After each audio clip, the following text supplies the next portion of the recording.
अस्सलामुअलैकुम dear student. बेटा कल हमने स्टार्ट किया था chemical coordination endocrine system pituitary gland का हमने स्टडी किया था। कल लेक्चर में सब कुछ क्लियर हुआ था। आज का जो हमारा लेक्चर है बेटा वो somewhat thyroid gland, parathyroid gland, इन चीज़ों के बारे में होगा। ठीक है, तो लेट्स स्टार्ट करते हैं। कौन सा ग्लैंड आज हम इसमें पढ़ेंगे बेटा? आज हम ग्लैंड पढ़ेंगे, एड्रीनल भी पढ़ेंगे, रेड, ये वाला ग्लैंड भी पढ़ेंगे। पहले तो ये वाला ग्लैंड पढ़ेंगे, थायराइड। पहले लोकेशन देखे नेक रीजन में है। ठीक है, फिर उसके बाद हमने पढ़ना होगा पेंक्रियाज भी पढ़ना होगा, ओरिस भी पढ़ने, ओरिस और टेस्टिस भी डिस्कस करने होंगे। ठीक है, तो हमारे पास ये भी हमने कल डिस्कस किया था, ये भी हमने डिस्कस किया था। ये है, ये थायराइड हार्मोन। पहले तो आप ये थायराइड ग्लैंड की लोकेशन देखे बेटा। देखिए थायराइड ग्लैंड, ये थायराइड ग्लैंड जो है ये डिराइव हुआ है ये वर्ड थायरोस से। किसे बेटा? थायरोस से। थायरोस का मतलब क्या है? शील्ड, इससे चाहिए ELD, शील्ड। ठीक है, और ये थायराइड ग्लैंड अगर आप इसका स्ट्रक्चर देखें तो बेटा ये आपके पास लैरिंक्स है, लैरिंक्स से नीचे और इन फ्रंट ऑफ ट्रैकिया है। ठीक है, अंडरस्टैंड। अब इसके 2 लोब्स है और ये आपस में कनेक्ट हुए हैं, ये 2 lobe with the help of isthmus. उधर क्या कहते थे हम? इन्फंडिबुलम, और इसको क्या कहते हैं बेटा? इस्थमस। क्या कहते हैं? इस्थमस। अब बेटा ये thyroid gland largest endocrine gland है। क्या है बेटा? Largest endocrine gland. और इसमें 2 तरह के सेल है। कितने तरह के सेल है? 2 टाइप ऑफ सेल है, 2 टाइप ऑफ सेल।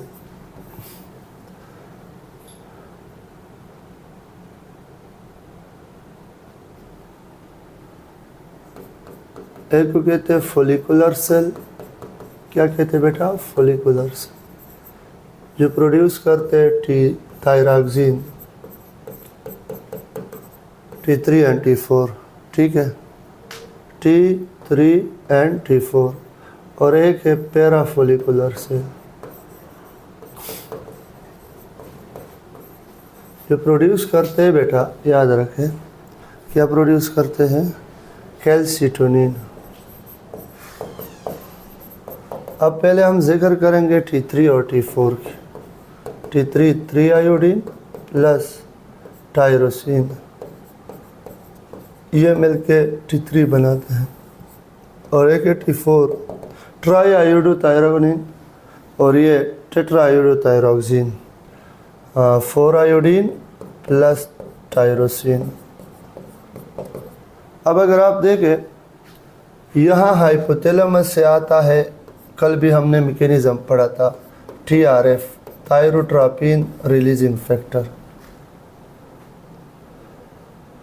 या इसको आप TRH भी कह सकते हैं, थायरोट्रोपिन रिलीजिंग हार्मोन। ये बेटा हाइपोथैलेमस है, ये एंटीरियर पिट्यूटरी ग्लैंड को एक्टिवेट करता है। पिट्यूटरी ग्लैंड यानी एंटीरियर, और ये प्रोड्यूस करता है क्या? TSH, thyroid stimulating hormone. Mechanism देखें, थायराइड स्टिमुलेटिंग हार्मोन चला जाता है किस में? थायराइड ग्लैंड, और इसको कहता है कि आप ये हार्मोन प्रोड्यूस करो। ये मैकेनिज्म है। हाइपोथैलेमस से TRH या TRF, एंटीरियर पिट्यूटरी ग्लैंड से TSH चला जाता है इसको, और कहता है कि आपने क्या है करना है? प्रोड्यूस करना है थायरॉक्सिन। ठीक है, ये बेटा क्या है? ये ट्रैकिया है, क्या है? ट्रैकिया। लेकिन एक और पॉइंट भी याद रखें, यहाँ पे यहाँ पे और यहाँ पे देख, मैंने ये 4 निशान लगाए, डार्ट। लंप्स है, मासेस है। क्या है? लंप्स है, मासेस। बेटा इसको क्या कहते हैं, इसको बेटा क्या कहते हैं, याद रखें, इसको क्या कहते हैं, इसको कहते हैं पैराथायराइड ग्लैंड। थायराइड के ऊपर जो ग्लैंड है पैराथायराइड ग्लैंड, और ये प्रोड्यूस करता है पैराथार्मोन, पैराथार्मोन या पैराथायराइड हार्मोन। ये लोकेशन अभी से देख ले, फिर दोबारा मैं लोकेशन की बात नहीं करूँगा लेक्चर के दौरान, ठीक है। अब बेटा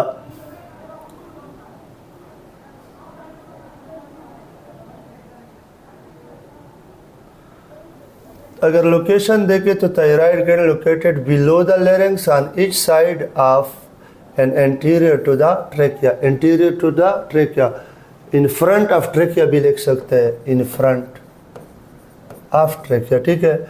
लार्जेस्ट एंडोक्राइन ग्लैंड है, सिक्रीशन सिक्रीट थायरॉक्सिन T4 को कहते हैं, याद रखें।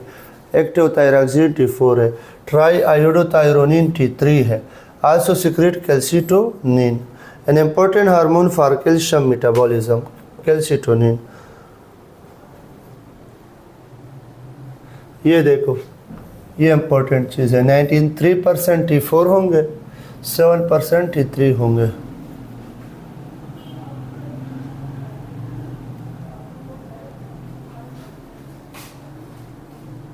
T3 is 4 times more potent than T4, याद रखें, but decrease concentration in blood and decrease half-life. T3 and T4 combine mainly with the thyroxine binding globulin. More than 90% of thyroid hormone that bind with cellular receptor is T3. Is a T3. यहाँ पे ये important point आपके काम के हैं। अब बेटा what is the function of thyroxine? ये चार्ट उसके लिए है।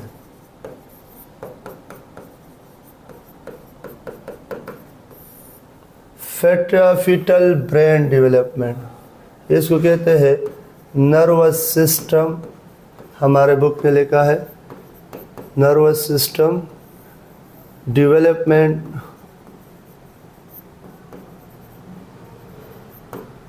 इन्फेंट्स और फीटल में। Skeletal maturation, development of bone and muscle, increase basal metabolic rate, metabolism increase करता है, मेटाबॉलिज्म इंक्रीज करता है।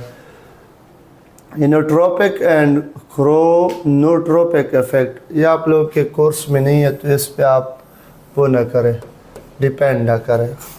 इंक्रीज सेंसिटिविटी टू कैचोकोलामाइंस, ठीक है, सेंसिटिविटी इसके लिए कैचोकोलामाइंस के लिए सेंसिटिविटी इंक्रीज करता है। स्टिमुलेट गट मोटिलिटी, इसको आपके बुक में लिखा है normal motility of gastrointestinal tract, normal motility of gastrointestinal tract, GIT, ठीक है। इंक्रीज बोन टर्न ओवर, ठीक है। Increase serum glucose, decreases serum cholesterol, conversion of carotene to vitamin A, play role in thermal regulation, thermal temperature regulation में role play करता है। इस वजह से अक्सर कहते हैं कि thyroxine more secreted in winter, ठीक है, अंडरस्टैंड। और एक और काम भी करता है बेटा, कोलेस्ट्रॉल सिंथेसिस इन लीवर, ये भी याद रखें।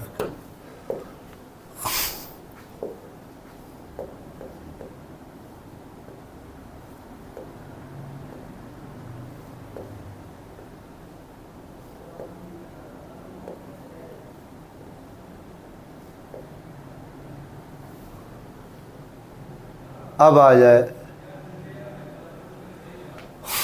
Sign and symptom of hypothyroidism.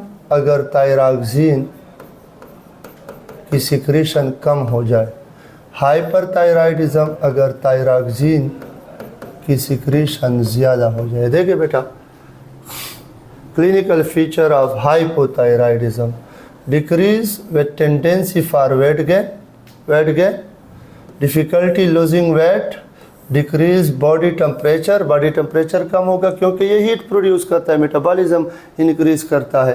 Cold intolerance, देख इसलिए मैंने अभी कहा कि विंटर में ज़्यादा रिलीज होंगे, लेकिन अगर थायरॉक्सिन की लेवल कम होगी तो ये सर्दी बर्दाश्त नहीं करेगा। Cold hands and feets, shivering, fatigue and lethargy, ये कमी किसकी वजह से क्लिनिकल फीचर में मेटाबॉलिज्म को इफेक्ट करता है, हाइपोथायराइडिज्म। जबकि हाइपरथायराइडिज्म मेटाबॉलिज्म को इंक्रीज हो जाएगा with tendency for weight loss, increase body temperature, heat intolerance, फिर ये अभी हीट को टॉलरेट नहीं कर पाएगा, और इंक्रीज एपिटाइट, अगर ज़्यादा रिलीज़ होगा तो हमें ज़्यादा भूख लगेगा। इस वजह से इसको क्या कहते हैं, hunger hormone. Thyroxine is also known as hunger hormone. ये MCQs है, याद रखें।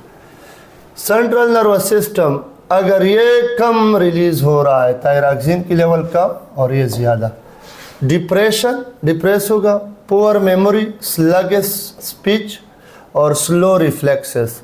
अगर ज़्यादा हो जाए तो सेंट्रल नर्वस सिस्टम पे effect, over stimulation, agitation, poor concentration, anxiety, insomnia, sleeplessness, nervous tics, mood swings, tremors देता भाई, ठीक है, ये चीज़ें होंगे।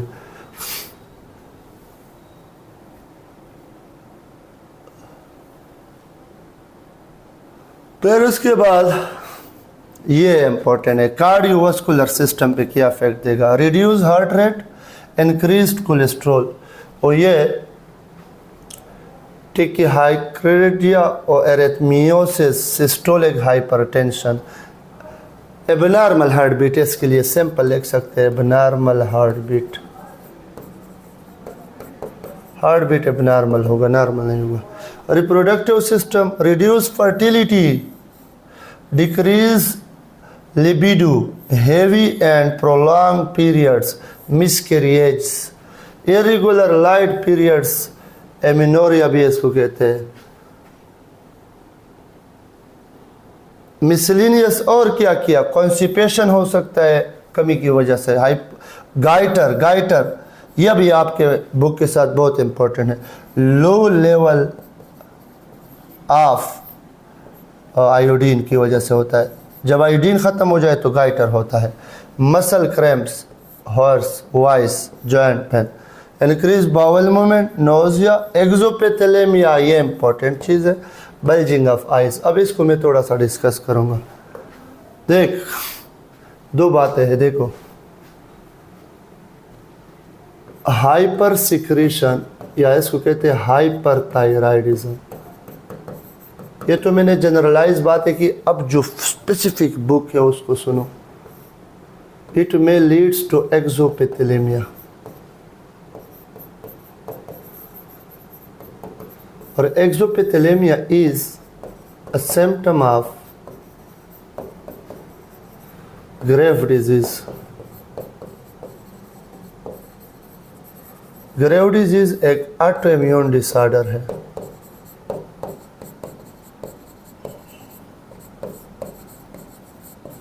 जिसमें एक बॉडी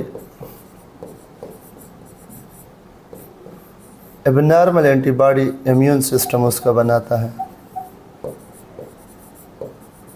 और वो एबनॉर्मल एंटीबॉडी का नाम वो क्या करेंगे, मिमिक करेंगे TSH, thyroid stimulating hormone, TSH को मिमिक करेंगे, और वो ओवर एक्टिवेट करेगा किसको, ओवर एक्टिवेट थायराइड ग्लैंड को।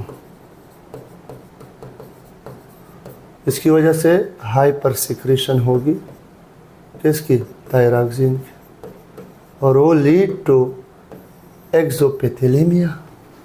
इसके लिए दो टर्म यूज़ होते हैं एक्सोपेथेलेमिया के लिए, दो टर्म आपको MCQs में आ सकते हैं, या तो आएगा बल्जिंग या बल्गिंग ऑफ आई बाल बल्ज हो जाता है, या प्रोट्रूजन ऑफ आई बाल भी आ सकता है, प्रोट्रूजन ऑफ आई बाल। ठीक है। अब दूसरा जो इम्पोर्टेंट चीज़ है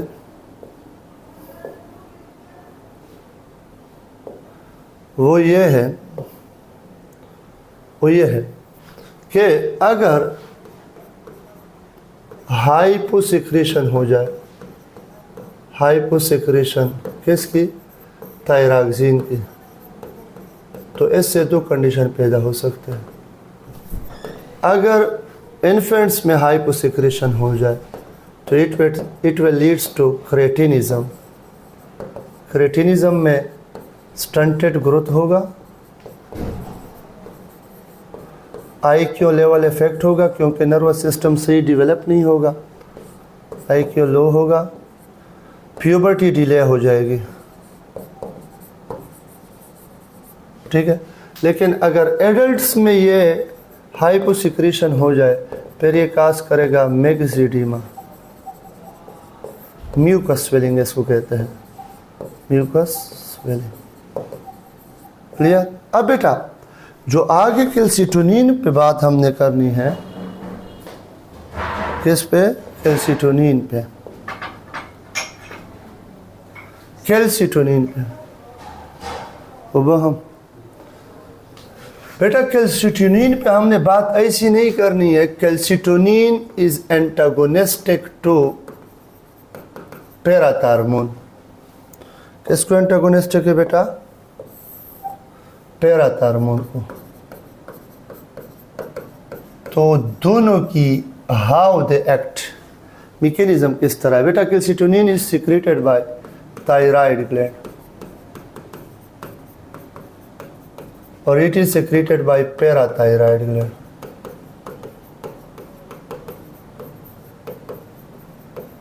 पैराथायराइड ग्लैंड याद रखें।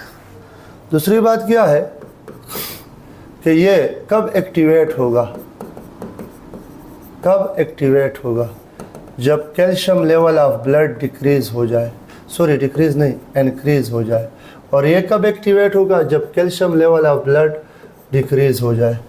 ये कब इनहिबिट होगा, जब कैल्शियम लेवल ऑफ ब्लड या इंट्रासेलुलर फ्लूइड या एक्स्ट्रासेलुलर फ्लूइड क्या हो जाएगा, इंक्रीज हो जाए। और ये कब इनहिबिट होगा, जब calcium level of blood, sorry चलता मैं बिया उल्टा को मरा, ये नीचे आ जाएगा और यहाँ पे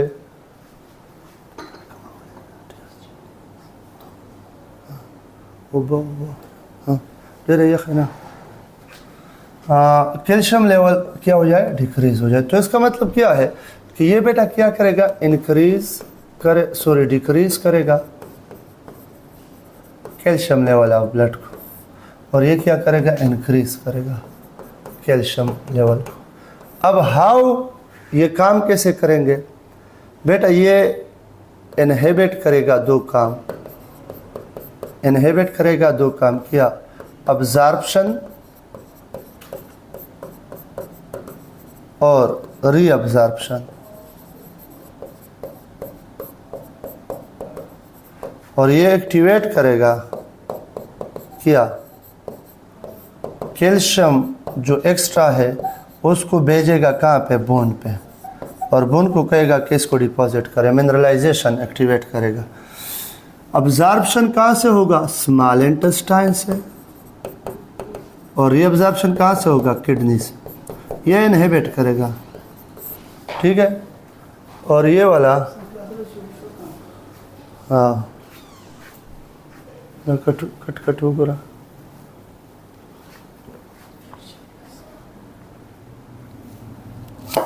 और ये एक्टिवेट करेगा क्या, रीअब्जॉर्प्शन और अब्जॉर्प्शन, किडनी से भी और स्मॉल इंटेस्टाइन से भी कैल्शियम लेगा। और ये ऑस्टियोक्लास्ट को मैसेज भेजेगा कि ब्लड ने जो आपको कैल्शियम भेजे थे वो वापस चाहिए। तो ऑस्टियोक्लास्ट ऑस्टियोसाइट्स की फेगोसाइट करेगा और उससे कैल्शियम आयन रिलीज करेगा, और उस कैल्शियम आयन को कहाँ देगा, ब्लड को, ताकि ब्लड कैल्शियम लेवल नॉर्मलाइज हो जाए। तो ये बेटा उसका क्या है, एंटागोनिस्टिक फंक्शन है। क्या है बेटा, एंटागोनिस्ट।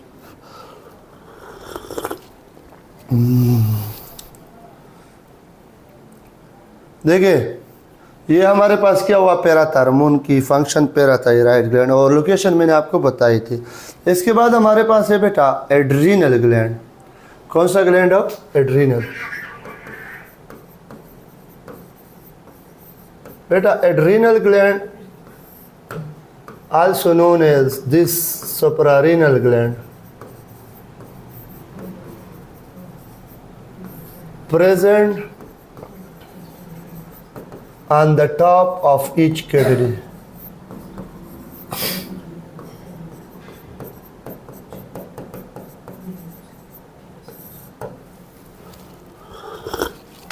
लोकेशन ऑलरेडी मैं बता चुका हूँ डायग्राम्स में, एनिमेशन में।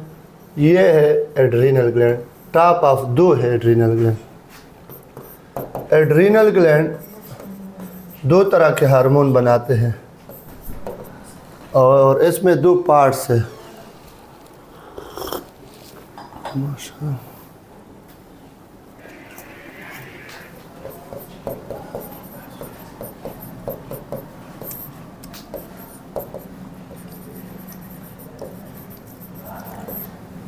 एक को एड्रीनल कार्टेक्स कहते हैं और दूसरे को एड्रीनल मेडुला।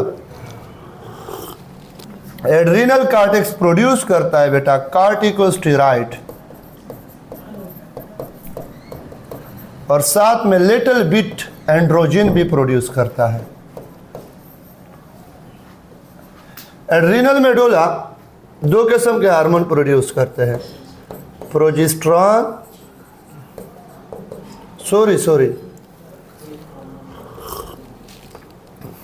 एपिनेफ्रिन और नॉरएपिनेफ्रिन। ठीक है, अब इसके फंक्शन क्या है वो पढ़ते हैं पहले।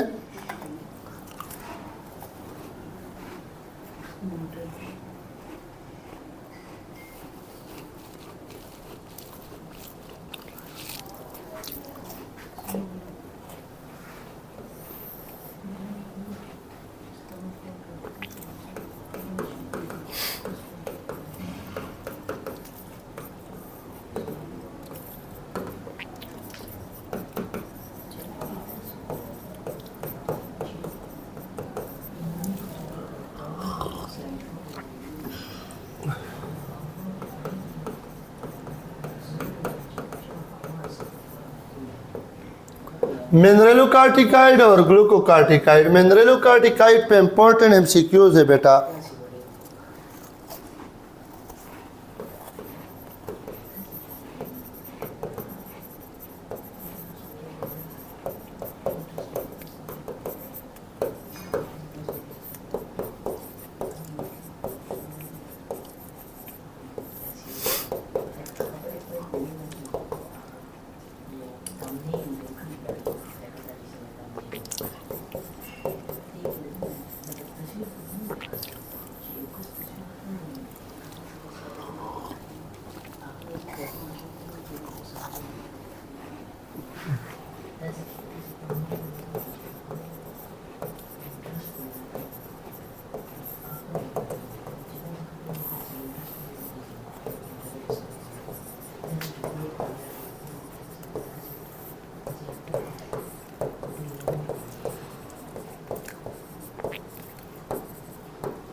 अभी देखें मिनरेलोकार्टिकाइड, ये चीफ मिनरेलोकार्टिकाइड हार्मोन का नाम है अल्डोस्टेरोन। बार बार ईटा में आया है। Which of the following is the chief mineralocorticoid hormone? Aldosterone maintains sodium level of blood. दूसरा है ग्लूकोकार्टिकाइड, ग्लूकोज मेटाबॉलिज्म करता है, और एंड्रोजन जो है वो secondary sexual character in male develop करता है। ठीक है,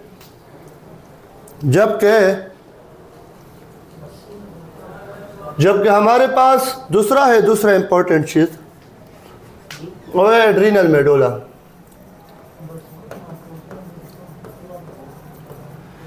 ये एक प्रोड्यूस करता है एपिनेफ्रिन और दूसरा है बेटा नॉरएपिनेफ्रिन।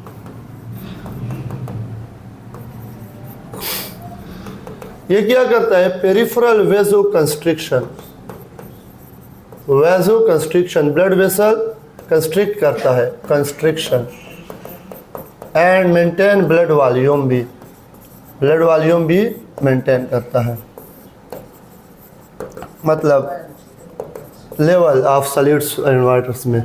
एपिनेफ्रिन, एड्रेनलिन भी इसको कहते हैं, ये हार्ट स्टिमुलेंट के तौर पे हम इस्तेमाल करते हैं, हार्ट स्टिमुलेंट। और दूसरा वेजोडाइलेशन करता है और increase blood flow, blood flow को इंक्रीज करता है बेटा, किस में? स्केलेटल मसल में, स्केलेटल मसल में और हार्ट को। इस वजह से इसको कहते हैं फ्लाइट एंड फाइट हार्मोन या fight and flight hormone, emergency hormone, मुख्तलिफ नाम देते हैं, ठीक है। फिर उसके बाद हमारे पास है बेटा पेंक्रियाज। पेंक्रियाज की लफ्जी मानी क्या है बेटा?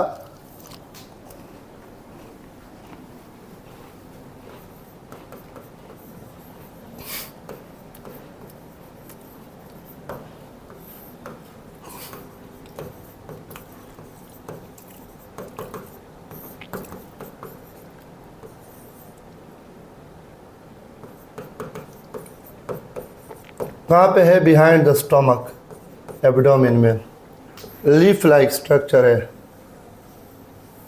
ठीक है।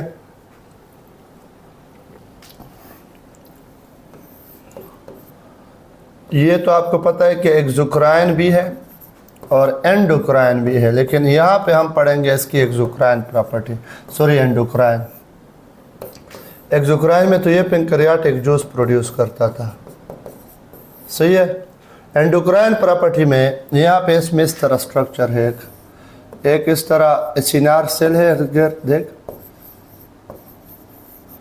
यहाँ पे वो डक्ट वगैरह है, ये हेड है, ये टेल है, और इसमें पैर यहाँ पे मुख्तलिफ़ किस्म के सेल हैं। ये है islets of Langerhans, islets of Langerhans, islets है ये। एंडोक्राइन प्रॉपर्टी ये लेता है अपने सर। लिंडर लैंगरहैंस साइंटिस्ट का नाम था। तो आइलेट्स ऑफ लैंगरहैंस बेटा क्या करता है, ज़रा गौर से सुने। इसमें सेल है जिसके नाम है alpha cell, beta cell, delta cell, F cell, ठीक है। अब अल्फ़ा सेल कौन प्रोड्यूस करता है, ये एमसीक्यूज़ में आ जाता है। बीटा सेल कौन प्रोड्यूस करता है, ये एमसीक्यूज़ में आ जाता है।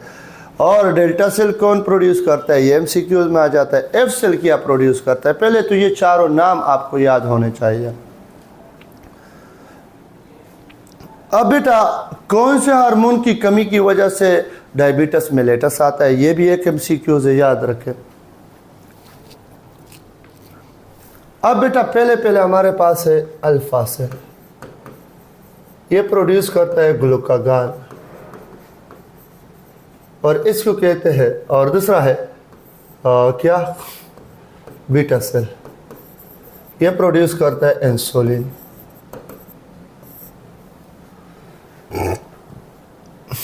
तीसरा है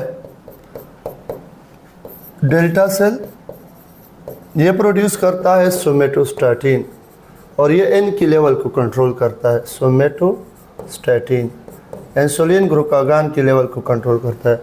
और फिर है एफ सेल, ये पीपी पैंक्रियाटिक पॉलीपेप्टाइड प्रोड्यूस करता है। और ये exocrine property of pancreas control करता है, याद रखें। ग्लूकागॉन क्या करता है, इसको बेटा कहते हैं हाइपरग्लाइसीमिक एजेंट, ये ब्लड ग्लूकोज लेवल बढ़ाता है। इंसुलिन हाइपोग्लाइसीमिक एजेंट है, ये ब्लड ग्लूकोज लेवल डिक्रीज करता है। ठीक। ये ग्लूकागॉन मैकेनिज्म कैसे करता है? जब इंक्रीज करता है ब्लड ग्लूकोज लेवल, ग्लाइकोजिनोलाइसिस इसको एक्टिवेट करता है, इंक्रीज करता है ग्लाइकोजन की ब्रेकडाउन ताकि ब्लड ग्लूकोज लेवल बढ़े। फिर दूसरा काम शुरू करता है ग्लूकोन्यूजेनेसिस, इसको भी इंक्रीज कर देता है। थर्ड, ग्लाइकोजेनेसिस को क्या कर लेता है? इनहिबिट कर देता है, रोक देता है। ये ब्लड ग्लूकोज लेवल ये बढ़ाता है। ये दोनों फिनोमेना बेटा एक्टिवेट करता है ताकि ब्लड ग्लूकोज लेवल बढ़े।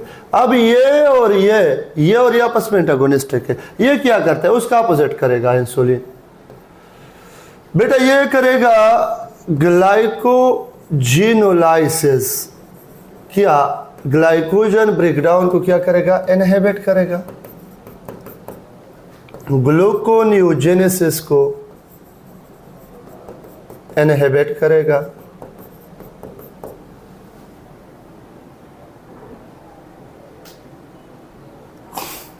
और थर्ड क्या करेगा? ग्लाइकोजेनेसिस को एक्टिवेट करेगा। ठीक हो गया? ये इनहिबिट करता है। अब बेटा कभी कभी क्या जाता है, कभी कभी क्या जाता है कि हाइपोइंसुलिनिज्म हो जाता है, इंसुलिन डिफिशियंसी आ जाती है।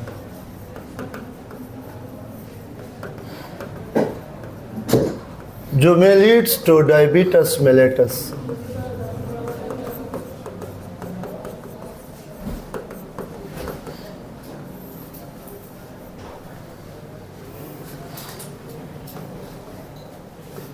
IDDM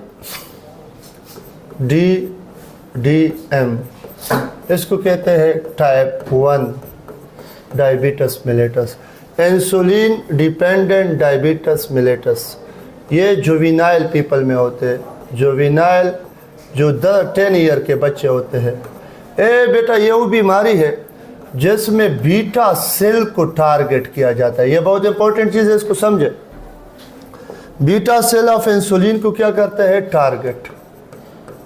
और जब टारगेट किया जाता है तो बीटा सेल कम हो जाते हैं तो इंसुलिन लेवल क्या हो जाती है? डिक्रीज, क्योंकि यही प्रोड्यूस करते हैं। फिर इसको कहते हैं कि या टाइप 1 डायबिटीज मेलिटस या IDDM, insulin dependent diabetes mellitus. दूसरा इसमें आता है टाइप 2। ये 10% लोगों में होता है दुनिया में। टाइप 2 को कहते हैं insulin independent diabetes mellitus, insulin independent diabetes mellitus, IDDM। ठीक है। इसमें क्या होते हैं? बीटा सेल टारगेट नहीं होते बल्कि बीटा सेल मौजूद होते हैं। ये इंसुलिन भी वाफर मिकदार में प्रोड्यूस करते हैं, लेकिन इंसुलिन जिस सेल पे जो उसका टारगेट सेल होता है वहाँ पे जो रिसेप्टर होते हैं वो सेल उसको नो रिस्पांस, उसको रिस्पॉन्ड नहीं करता, तो आराम आराम से इंसुलिन लेवल डिक्रीज होता है। ये बड़ों में, ओल्ड पीपल में अक्सर जो हमें मिलते हैं लोग केस को शुगर है, ये 90% लोगों में ये है। अब 3 कार्डियल सिम्टम है इसके, जिसमें सबसे पहला सिम्टम है पॉलीयूरिया। इस पेशेंट को यूरिन बहुत ज़्यादा आएगी, एक्सेसिव यूरिन इसको कहते हैं, excessive urine. Polyphagia, excessive hunger, बार बार भूख लगेगी। Polydipsia, excessive thirst.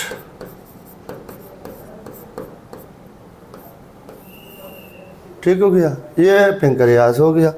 फिर इसके बाद बेटा हमारे पास है ओ। फिर इसके बाद है बेटा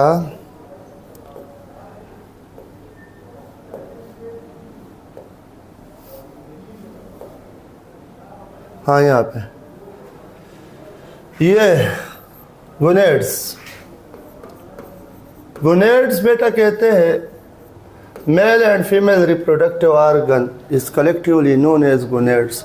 यहाँ पे हम टेस्टिस का जिक्र करेंगे। बेटा टेस्टिस न सिर्फ गेमीट्स बनाते हैं बल्कि इसमें in between seminiferous tubule special type of cell होते हैं जिसको कहते हैं, क्या कहते हैं उस ट्यूब्यूल को, क्या कहते हैं बेटा, किसी को याद है? उस ट्यूब्यूल को कहते हैं नसो सेल को क्या कहते हैं? लेडन सेल या लेडेक सेल या इंटरस्टिशियल सेल्स भी कहते हैं। ठीक है, ये प्रोड्यूस करते हैं टेस्टोस्टेरोन, एक हार्मोन है टेस्टोस्टेरोन। चाइल्डहुड में ये काम क्या करता है? बचपन में ये मेल रिप्रोडक्टिव ऑर्गन की डेवलपमेंट करता है, development of male reproductive organ. ठीक हो गया। जब एडल्ट हो जाता है बच्चा, एडोलेसेंस पे पहुंच जाता है, प्यूबर्टी पे, तो एक तो ये काम करता है क्या? सेकेंडरी सेक्सुअल कैरेक्टर लेके आता है। सेकंड काम करता है स्पर्मेटोजेनेसिस, स्पर्म प्रोडक्शन। और थर्ड सेक्स ड्राइव या नॉर्मल सेक्स लाइफ इसकी बदौलत होती है। ठीक है, ये हो गया टेस्टिस। फीमेल में होती है ओरिस। बेटा ओरिस दो हार्मोन प्रोड्यूस करते हैं, प्रोजेस्टेरॉन एंड एस्ट्रोजन। बेटा प्रोजेस्टेरॉन क्या करता है? एंडोमेट्रियम वेल वेस्कुलराइज करता है, वेस्कुलराइज्ड। एंडोमेट्रियम को क्या करता है? वेल। और दूसरा काम क्या करता है? Maintain pregnancy up to 9 month. जब प्रेगनेंसी बन जाती है तो इसकी maintenance. Oestrogen female sex organ की डेवलपमेंट करता है, सेकेंडरी सेक्सुअल कैरेक्टर फीमेल में ले आते हैं, सेकेंडरी सेक्सुअल कैरेक्टर। और न्यू एंडोमेट्रियम फॉर्मेशन भी ये बनाता है आफ्टर मेंसेस या period, new lining of endometrium. ये एस्ट्रोजन प्लस प्रोजेस्टेरोन मिल के क्या करते हैं? ब्रेस्ट डेवलपमेंट करते हैं। और दूसरा काम करते हैं जो साइक्लिक चेंजेस आते हैं, ये भी इसका काम है। Cyclic changes in uterine mucosa, monthly changes जो आते हैं ड्यूरिंग मेंस्ट्रुअल साइकिल, ये भी इसका काम है बेटा। अंडरस्टैंड? ये हो गया। अब बेटा देखिए आखिरी जो दो सिंपल टॉपिक है, व्हाट इज फीडबैक मैकेनिज्म। बेटा फीडबैक मैकेनिज्म से तो है क्या, अगर बॉडी में एक चेंज आ गया यू और बॉडी ने उसको रिस्पॉन्ड किया, और इस रिस्पॉन्ड को क्या कहते हैं? उस चेंज के खिलाफ जो एक्शन होगा उसको कहेंगे फीडबैक मैकेनिज्म। लेकिन फीडबैक दो तरह के, बॉडी मोस्टली नेगेटिव फीडबैक से चलती है। अगर बॉडी का रिस्पांस इस चेंज को वापस अपनी जगह पे ले जाता है, अगेंस्ट उसके काम कर लेता है, उस चेंज को रिवर्स करता है, तो बेटा ये होगा क्या? Negative feedback. जिस तरह मैं सिंपल एग्जांपल दे, ब्लड ग्लूकोज लेवल बड़ा चेंज आया, इंसुलिन आया, उस इंसुलिन ने नॉर्मलाइज किया, नीचे लेकर आया, चेंज को रिवर्स किया। दूसरा पॉजिटिव फीडबैक किया है, फॉर एग्जांपल ये फीमेल बॉडी है और यहाँ पे क्या है? बेबी का हेड सर्वेक्स के साथ अटैच हो जाता है, लेबर पेंशर हो जाता है, और ये मायोमेट्रियम है यूट्रस का, तो मैसेज चला जाता है हाइपोथैलेमस, हाइपोथैलेमस भेज देता है बेटा ऑक्सीटोसिन। अब ये ऑक्सीटोसिन क्या करता है? सर्विकल डायलेशन इंक्रीज करता है, मायोमेट्रियम को कहते हैं और भी कंट्रैक्शन तेज करो, तो ये इसने उस चेंज को क्या किया, बढ़ावा दिया, इंक्रीज किया, इन्हांस किया, जिसकी वजह से बेबी इजीली आउट हो जाता है, बेबी इजीली। फिर इसको बेटा कहते हैं क्या, पॉजिटिव फीडबैक मैकेनिज्म। हमारे बॉडी में, ह्यूमन बॉडी में मोस्टली कौन से होते हैं, नेगेटिव फीडबैक मैकेनिज्म। कल इंशाल्लाह हम स्टार्ट लेंगे रिप्रोडक्शन से, क्योंकि आप लोगों का जो नेक्स्ट टेस्ट आ रहा है संडे, उसमें रिप्रोडक्शन भी है, ठीक है। तो इंशाल्लाह कल जुम्मा सैटरडे, इन 2 दिन में मैं कोशिश करूंगा रिप्रोडक्शन कवर हो जाए, ताकि आप लोगों का टेस्ट अच्छा हो जाए, ठीक है। ओके, अल्लाह हाफिज़।